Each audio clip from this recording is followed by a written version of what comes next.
In this video, you're going to learn all about one of the most flexible and commonly used everyday verbs in Spanish, llevar.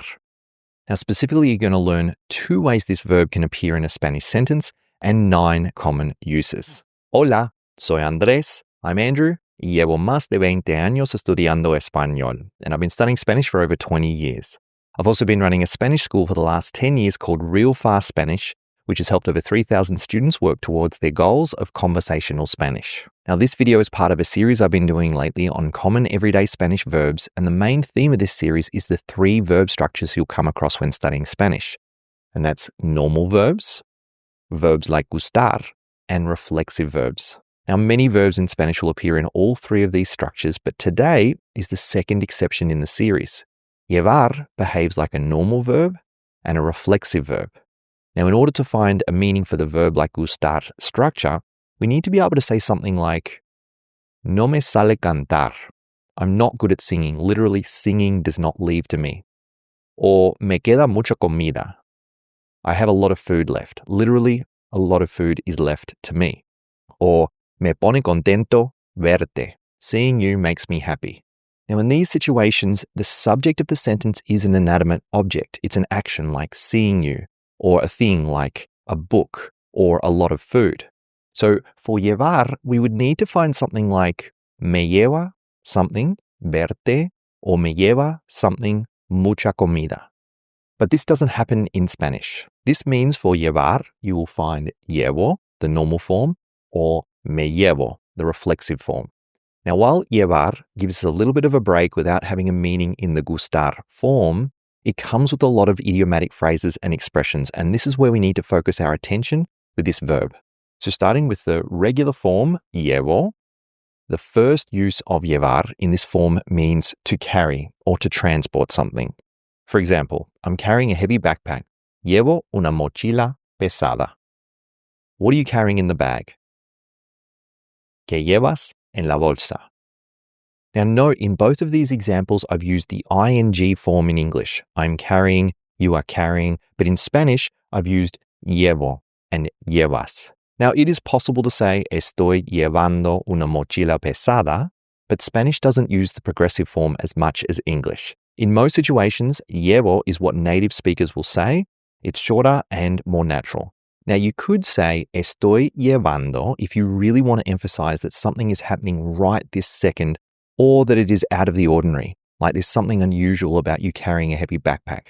But otherwise, you can stick with llevo. Now, we can also use llevar to mean to take someone somewhere. Like when you're offering to give someone a lift or bring them along, llevar is the verb you can use. For example, can you take me to the airport? ¿Me llevas al aeropuerto? I took my grandma to the doctor. Llevé a mi abuela al médico. Now, we have a personal a here, a mi abuela. When we identify the person that is the object of the sentence, in Spanish, we've got to remember to use an a. But for the second a, al médico, the a is for the destination, going to the doctor.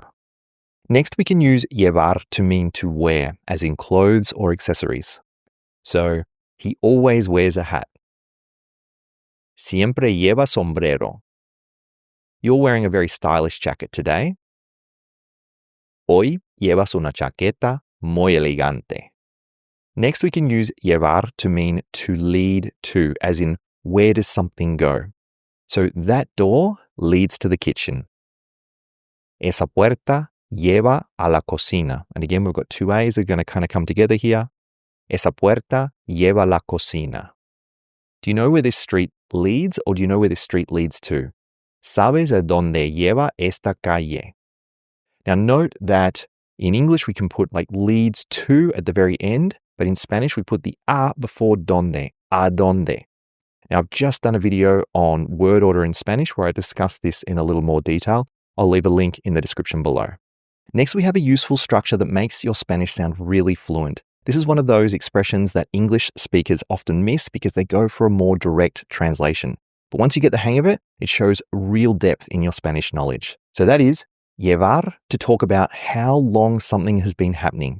So I've been studying Spanish for 3 years, and you'll notice that if you've been following this verb series, I often say I've been studying Spanish for 20 years and I use llevar in this situation. There's a few other ways we can express this in Spanish, but a literal translation from English would be He estado estudiando español durante 3 años. Now, grammatically, this is acceptable in Spanish. We can say this, but there is a subtle difference from the English sentence. This Spanish version implies that you've been studying Spanish for 3 years, but you have just recently finished, or you're about to finish, or the action has been interrupted in some way. Instead, it's best to say, Llevo 3 años estudiando español. So we have llevo followed by a time period and then the verb in the iando form and then whatever else needs to go in the sentence. So we could say literally, I carry 3 years studying Spanish. Now this would be a closer translation to the English sentence because it doesn't carry that subtle meaning of the process being interrupted.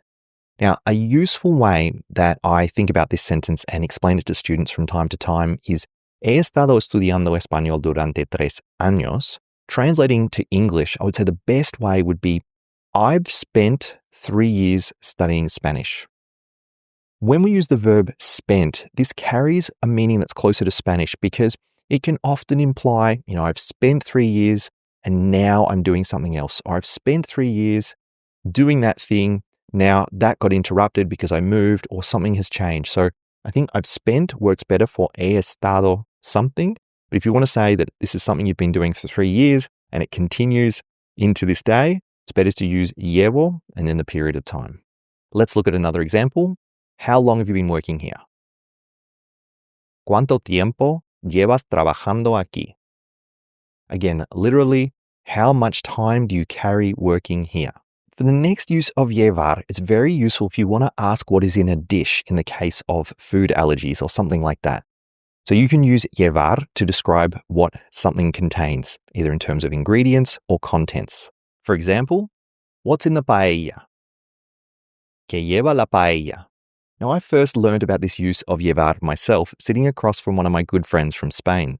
When we ordered paella, she didn't want the seafood option. She thought that's what the waiter had brought us. So she said, Oye, que lleva la paella? And I remember thinking, we could use llevar in this context as well. This is one of these verbs that just keeps on giving. Now, another example in this form, does this cake have nuts in it? Este pastel lleva frutos secos. Now, a bit of a public health warning here. If you look at the word nuts in Google Translate or something, you'll find nueces, which means walnuts. Now, if you put in all nuts, you'll get todos los frutos secos. So if you have a specific allergy to almonds or peanuts, of course, it's important to know those words. Almonds would be almendras. Peanuts would be cacahuete, cacahuetes, or maní, depending on the country you're in. But if you are allergic to all nuts, then it's best to say, I'm allergic to all nuts.